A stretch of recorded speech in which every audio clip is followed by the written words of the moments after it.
Dear students, you are welcome to the third session of this unit, which seeks to talk about social structure and community relations under SBC 103D, Protection Agencies and Community Relations. In this session, you will be taken through two basic things. The first will be an explanation of the concept protection agencies in general. The second part will limit ourselves to the concepts to mainly the security agencies who are to engage in the task of ensuring that there is public protection from crime and disorder. I invite you to follow the discussion with keen interest. By the end of this lesson, you should be able to explain what is meant by protection agencies, state and explain some of the types of protection agencies. Protection agencies? Wow. What does it mean? Okay.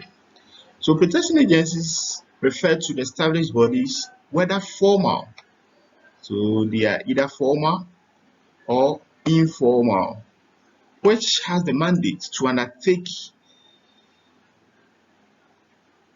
ways of ensuring public protection and safety within the community or a nation. So it can be formal or informal, but they have the mandate of ensuring public protection,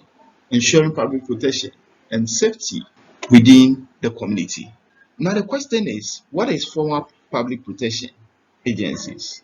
The formal public protection agencies include all security agencies such as the police, so it includes the police, the military, the fire service, the immigration, as well as other organizations that provide protection for citizens and are regulated by the state. This is very important. They are regulated by the states. Regulated by the states. So that is the key thing. The public protection agencies are regulated by the states. And when you see all those ones that are regulated by the states, they are referred to as formal protection agencies. On the other hand, we have an informal protection agency, so they are not regulated by the states. They are there to collaborate with the formal protection agencies to combat crime within the communities. So a typical example is the community watchdog.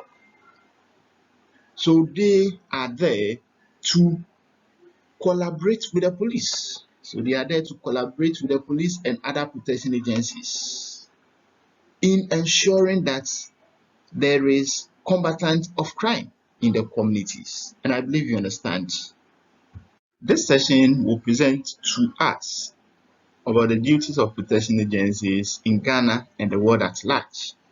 Some of the duties are as follows, and we should take note that these are not all the duties of protection agencies, but we have limited ourselves to only 3 of them. The first duty that we have to talk about is crime prevention and control. And the question is, how is this possible? The protection agencies are supposed to actively engage in crime prevention and control. This is done by adopting strategies and measures that seeks to reduce the risk of crime occurring and their potential harmful effects on individuals and society. There is the need for these agencies to engage in intelligence gathering and to respond promptly to suspicious character or activities that could lead to crime are reported. Crime prevention could also be achieved through visibility of the police and other protection agencies in designated areas. Their visibility could ensure that there is non-occurrence of some future criminal activities. It will further reduce financial loss to the state, physical harm, and victims of crime. And I believe you understand that. The second duty of the police and other protection agencies is to maintain law and order.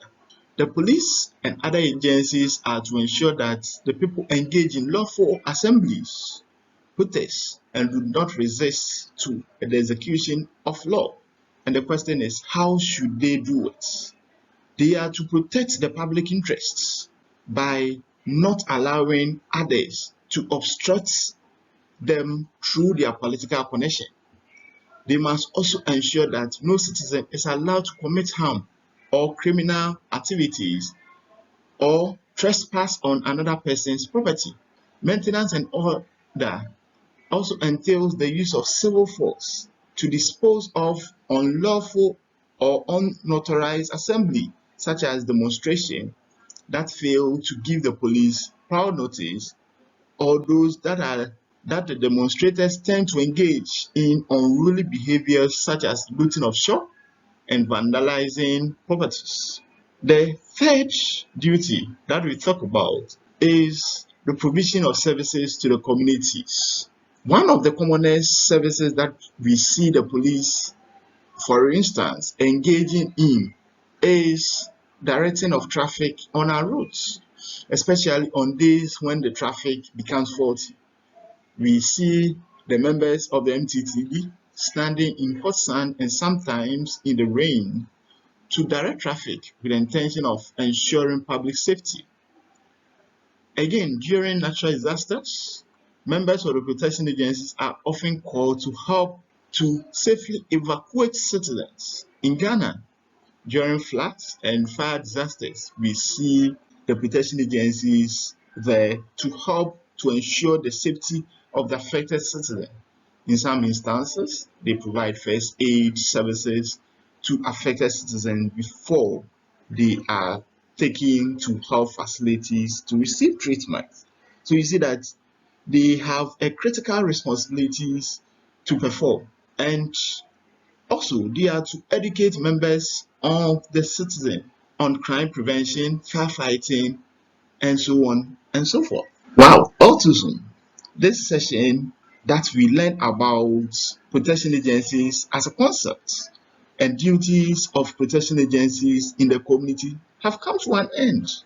And I believe you have really enjoyed yourself, acquainted yourselves with duties of protection agencies and protection agency as a concept.